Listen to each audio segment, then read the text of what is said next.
Hi, so we're still back in the book of Samuel, and we see these chapters 4 to 8. Lots of things happen, lots of activities, and we start by seeing the Israelites go to war with the Philistines without first consulting with God.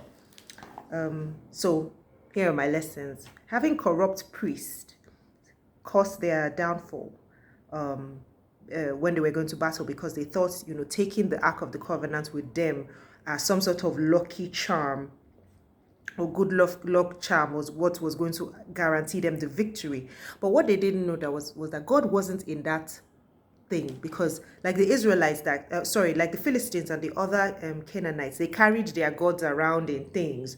So the Israelites obviously had it twisted, thinking that the ark was where the God was, but no, it was God's presence that he used to let his presence stay on the ark. But it didn't mean that God was inside the ark. So if he took it, so he let them go. He let them go with it. Like, it just showed me how truly your environment influences how you think and possibly how you see God. So God disgraced them, and lots of their soldiers were killed, and the ark was captured. What was interesting was that at their shouting and in the presence of the ark, while they were doing that, it scared the Philistines at first, because they were like, oh my God, they are gods. This God of the Israelites is here. But the thing was that it didn't deter them. They didn't back down. Instead, it encouraged them to fight harder. And God allowed the Israelites to be defeated, just to prove that point, as far as I'm concerned. As God had said, Eli and his sons died. The sons obviously died in battle for even taking that ark there in the first place, right? And Eli, when he heard about it and heard about the fact that the ark of the Lord had been captured, he died. It must have been so confusing to him, because how they said he fell and he broke his neck, and because he was a heavy man, it must have been quite perplexing, yeah? So I'm sure in all his life, or in all his days as a priest, to hear that his sons took the ark to battle must have been quite perplexing. Taking the ark to battle was an act of superstition, mirroring pagan beliefs and practices. The Israelites tried to manipulate God with that move, and obviously it failed them. The Philistines, in their ignorance, probably saw the ark as one of their gods, and that's why they captured it and took it with them, and took it to and put it where they put their god Dagon. But that caused them to suffer greatly for capturing it and keeping it among their people for 7 months. So first of all, not only did God disgrace their god Dagon by making him fall and bow twice and then scattering his head him into pieces, the Philistines were plagued with several different plagues while the ark was with them. They were plagued with like some sort of sickness, which they said was some sort of skin disease. There's all kinds of things, and rats. They had like tumors, yes, like boils and whatever, and rats.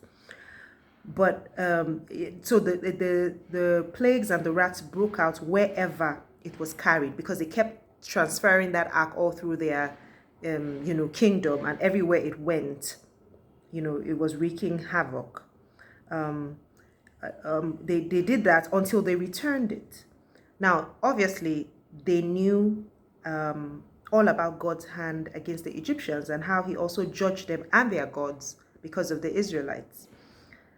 God cannot be mocked or defied. The Philistines found this out by the test with the milk cows. So remember that test where they put the ark on the milk cows and locked away their calves. Now that was just testing animals' natural instincts. Normally milk cows, they always go back to their calves, but these ones just kept going. The Philistines found this out, and they knew, because when it happened, they were like, oh, their God is really God. This was a lesson that the Israelites needed to learn about their own God. I found that very ironic. God allowed the ark to be taken because of the Israelites' faithlessness and disobedience. The men of Beth Shemesh, where the ark went to with the milk cows, were punished because of their lack of reverence for the ways of God. For one thing, they sacrificed the milk cows, which were female cows. God was very clear that it was only male animals that should be sacrificed. And two, they peeked into the ark, like, you're not supposed to. Samuel was committed to prayer, and his mother, as his mother Hannah was, we found out that he was always praying. And when he prayed for Israel, God granted them victory against the Philistines and gave them peace with their enemies and restored their land. Like Eli's sons, Samuel's sons too were corrupt and dishonest.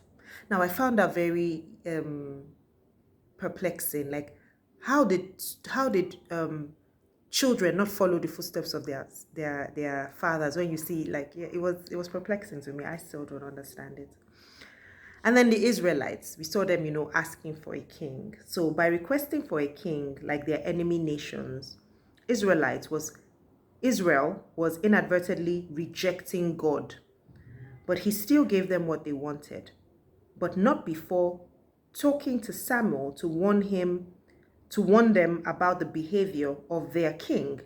So remember when they said they wanted the king, and Samuel, was first sad and saying, oh, they rejected him. And God was like, no, go ahead, give them what they want, but tell them. So he told them what behaviors to expect from a king: taxation, forced labor, military service. And they felt, oh yes, we're good with it. So Samuel showed his lifestyle, or by his lifestyle, that prayer is the key to effective ministry. That was one of the things I took out of this, because Samuel was someone like his mom. Now, this is a child who took after his mother in her good ways with prayer. And here's my hashtag getting to know God moment. God had given the Israelites all they needed to be a faithful nation to him, but they kept rejecting him, to the point that they now request for a king so that they could be like other nations. He makes us unique and set apart. That is God. And so we should embrace our uniqueness, because God is our identity. The Israelites here were trying to be like the others because they didn't think that theocracy was working, because they couldn't see the God that they were serving. And I think about it like how we sometimes try to be someone else, or try to be like other people, because we believe their ways are, good or whatever. So I think that we should all just try to embrace our uniqueness, because God made us so. Thank you for sticking with me today, and for listening to the lessons that I learned. Tomorrow I'll be sharing lessons from 1 Samuel 9 to 12. So I hope you read it, and I hope to see you back here. Have a wonderful day. Bye.